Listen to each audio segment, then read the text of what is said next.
Hi, my name is Jim O'Gara. I'm a guitarist of over 20 years. I play in the Greensboro bass band Dreamkiller.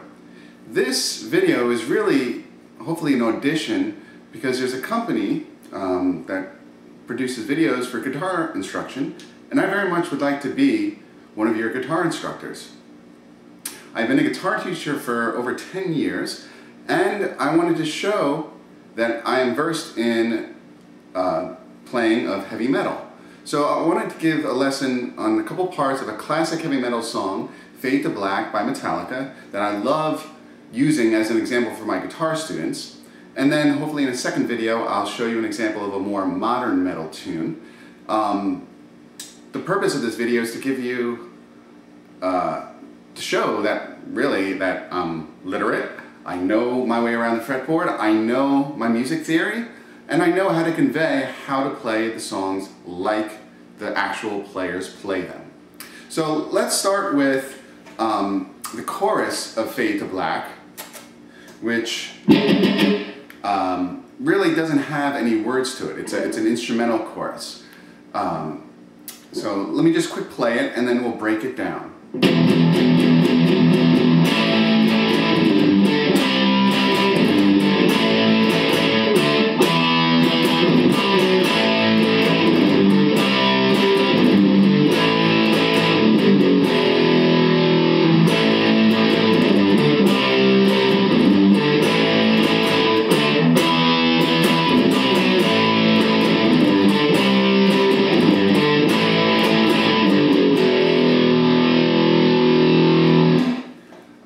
So let's break this chorus down. One, I'm going to make the assumption that you already know power chords. Power chords are just the root note plus the fifth above. We start out with an E power chord, and I switched to a clean tone because whenever you're learning something new, it's good to practice on a clean tone so that you don't hide your mistakes with the distortion. So on the open string E, and the second fret of this A string, B, is the E power chord. The other power chords you'll need to know are the G power chord, 3rd fret, and the 5th fret of the A string. And this shape, moves either up and down the fretboard or across the string to the A string. So that's, on the 3rd fret, that's G. 1 fret down, that's F sharp. You'll need to know the C power chord, which is on the 3rd fret of the A string. We go to a D on the 5th fret, and we go to an E on the 7th fret. We do this move here, C, B, 3rd fret, 2nd fret, and we have an A power chord, which is open A string and the 2nd fret of the D string. You could play the A here on the 5th fret of the E string. However, having watched James Hetfield numerous times, I've seen him live and watching plenty of videos, I know he plays it here. It just is an easier transition. So we start off the riff with 8 eighth notes, 4 beats on E. 1 and 2 and 3 and 4 and. You also notice that James Hetfield palm mutes a little on the bridge. He actually often rests heavy on the bridge. So 1 and 2 and 3 and 4 and. Then we have an A power chord. And then he does this sort of semi-gallop rhythm with a G power chord on beat 4. So A to C, that G power chord again, back to A, then D, E. So we went up 5 to 7. Then we have that gallop rhythm again, but instead of going with the G power chord, we're going to go C, B. And he does all in this chorus with all downstrokes. It just sounds heavier. There's that G pattern again.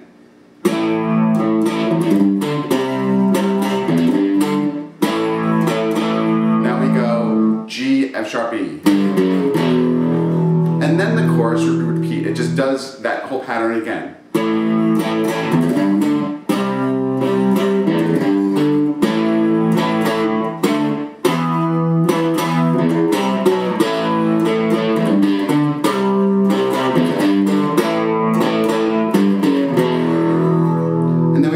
clean tone of the verse. At the end of the song, it's a double chorus, and then it goes to an outro riff, but that'll be covered in a future lesson. My recommendation with all my students is that you practice this, you get a metronome, and practice this at the slowest setting it takes you for you to get every note correct. And then increase that tempo up, one notch in the metronome, play it 3 times, and when you can play it 3 times correct at that speed, then you can bump it up to the next speed until you get to the speed of the recording.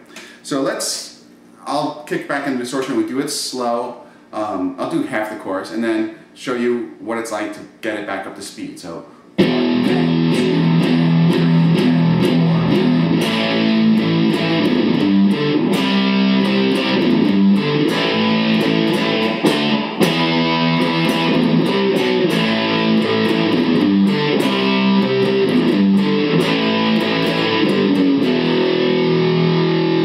this song is kind of slow, so it's almost the speed of the record. So if you speed it up,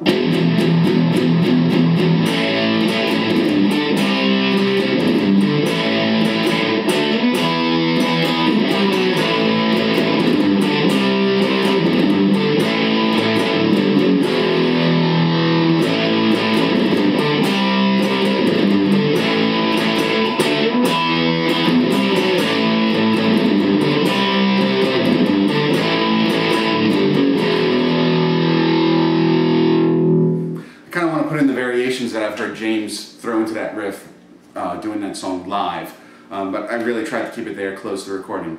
The second part of the song I want to share with you is the intro solo by Kirk Hammett. Now, one thing my guitar students would always say to me is like, Jim, why do I have to learn scales? Why do I have to learn these scale patterns? I just want to learn the solo. Well, if you learn the scale patterns, you know where to base the notes of your solo. And this is just a classic example in this song of that. Kirk Hammett had been taking lessons from Joe Satriani, and you could really see how these lessons improved his guitar playing and his solo composition. So let's just go over a couple of solo patterns. My guitar teacher, my very first one, taught me the minor scale pattern based on the lowest fret. If we start on the lowest string, 1, 3, 4, 1, 3, 4, 1, 3. Then we shift a fret, 1, 2, 4, shift again, 1, 2, 4, 1. And actually you can throw the 3, 4 in there if you need to. Also on this, the B string, you could slide up 2 frets, and that is the same note there. Now, this is the natural minor scale. I'm not going to get into the minor scale differences right now. So also then he taught me to vision the scales, picture them as also if you could start them on the inside fret, on the A string, on the inside string. So let's start here. 1, 3, 4, 1, 3, 4, 1, 2. 1, 2, 4, 1, 2, 4. Slide up 2 frets. And there we go. We've completed the 2 octaves. Let's do it one more fret up on the B string, because we're going to use that pattern too on the B. 1, 3, 4, 1, 3, 4, 1, 2, 1, 2, 4, 1, 2, 4, and you slide up. Okay, so this solo is in the key of B minor. This is the solo that Kirk does while James is going.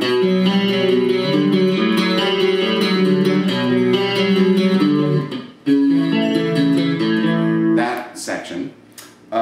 So I'm going to take it phrase by phrase, and then I'll put it all together at the end with some distortion. But I'm going to play it clean now so you can hear all the notes. So the first phrase is right in that B minor pattern. Then he goes 1, 2, slides in, adds a little vibrato.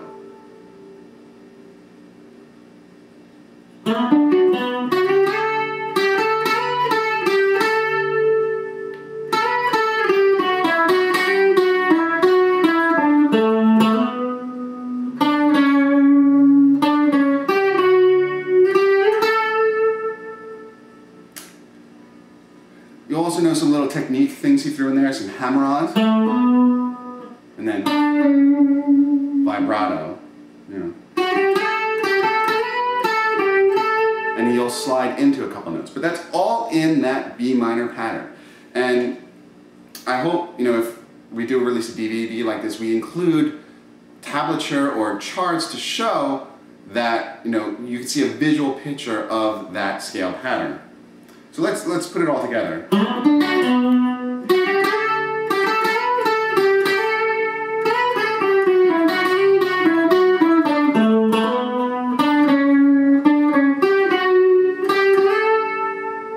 So now he jumps the octave to the next scale pattern.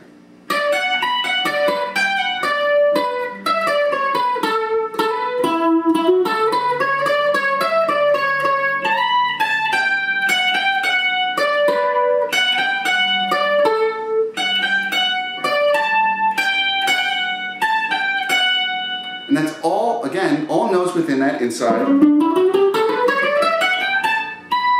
B minor scale pattern. So he goes.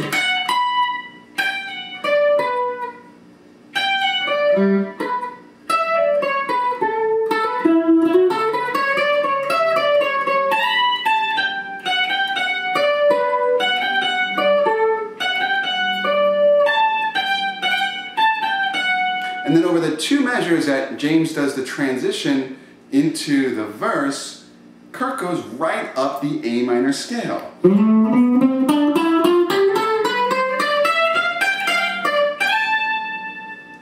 One and two and three and four and one and two and three and four and one. So let's throw a little distortion on that, maybe a little delay. And hear how that sounds.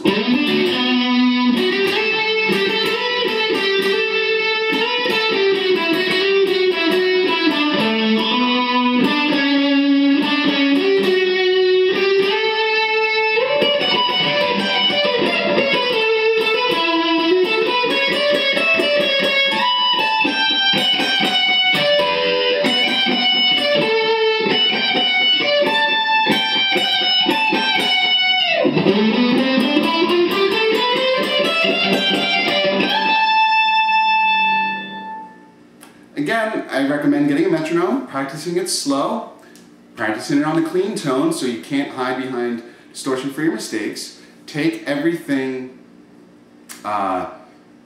take each phrase one at a time.